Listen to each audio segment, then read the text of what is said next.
how inclusive education sparks Euno, Praxis and Nexus. As dusk descends over Kerala's coastal backwaters, a girl named Asha scribbles a formula on a blackboard propped beside a thatched hut.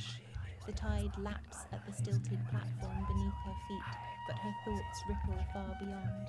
She's part of the Euno Learning Circle, an initiative connecting grassroots learners with global mentors through solar Wi-Fi networks.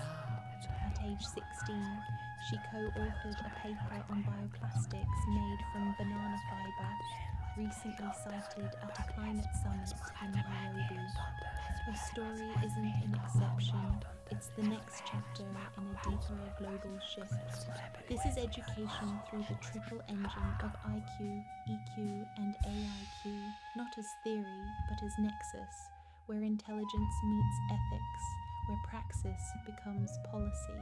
In Uzbekistan's Samarkand, once the heartbeat of Silk Road Exchange, the Wisdom Revival Lab unites ancient Sufi texts with neural net analysis. Students use NLP tools to explore how mystical poetry correlates with conflict resolution models. One outcome, a peace-building app now used by mediators in post-conflict zones. Lead facilitator Lola T reflects, AI can mine our past not to exploit it, but to revive truths we forgot we knew. In Ghana's Ashanti region, the Kumasi Equitech studio trains local seamstresses in augmented reality prototyping. Using open-source design tools, they blend traditional kente patterns with ergonomic tailoring for factory uniforms across West Africa. The result? Exportable dignity. The studio's EQ module includes trauma-informed training, helping women who survive domestic violence rebuild their confidence while building careers. Meanwhile, in Lisbon, a neurodivergent-led project at Nova University explores architectural AIQ, where autistic design students model city layouts that soothe sensory overload. Their blueprints inspired a policy change in Porto, requiring new public spaces to include quiet pods and color-calibrated lighting. As student Lucio explains, design is not neutral, it either numbs or nurtures. This is where AIQ meets emotional sustainability.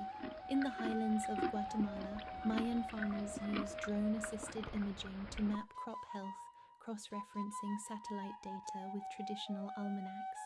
The Agropoesia project, run by Universidad del Valle, trains youth to encode their grandparents' planting chants into AI models. The twist? The models not only boost yield, they preserve endangered language. Elsewhere in Halifax, Nova Scotia, the Seaweed Nexus Fellowship teaches marine biology through textile arts. Fishers collaborate with fiber artists to create biodegradable nets patterned after migratory fish routes. One design created by Inuit artist Kila Amala was patented and adopted by Norwegian aquaculture firms. What we weave isn't nets, it's values into practice, she says. Here, every thread binds story to solution. Euno, Praxis, Nexus. In Palestine, the Open Roots digital archive connects youth to their exiled grandparents' geographies using 3D rendered storytelling and family-mapped VR. Guided by EQ-trained counselors, students walk virtually through olive groves lost to war and replant trees in real time via permaculture grants. Trauma meets testimony, and grief is transformed into green futures. What binds these innovations isn't tech alone, it's the courage to reimagine learning as ecosystem, not hierarchy. These are strategies rooted in care, in multiplicity, in co-authorship. Now consider this, how might we scale without extracting? In New Zealand, the Waiwenua Living Syllabus project connects Maori cosmology with data ethics. Students code blockchain algorithms based on Wakapapa, lineage, not profit, and create land use plans approved by tribal elders and climate scientists alike. Intelligence becomes lineage aware. In Tunisia, the Desert Breath Studio trains young women in bioarchitecture, using materials from ancient Berber villages. Their creations reduce ambient heat by 15 degrees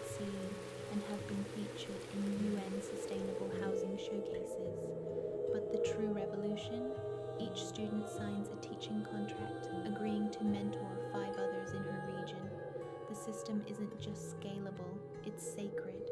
As these programs bloom, the world listens.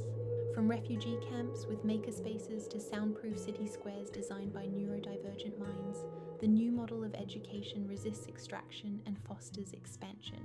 Universities become not ivory towers, but rooted trees, drawing deeply, giving widely. This is the pedagogy of rebecoming. In every corner of the world, there are Marias and Ashas and Kila Anawaks whose wisdom reshapes not only what we learn, but why we learn.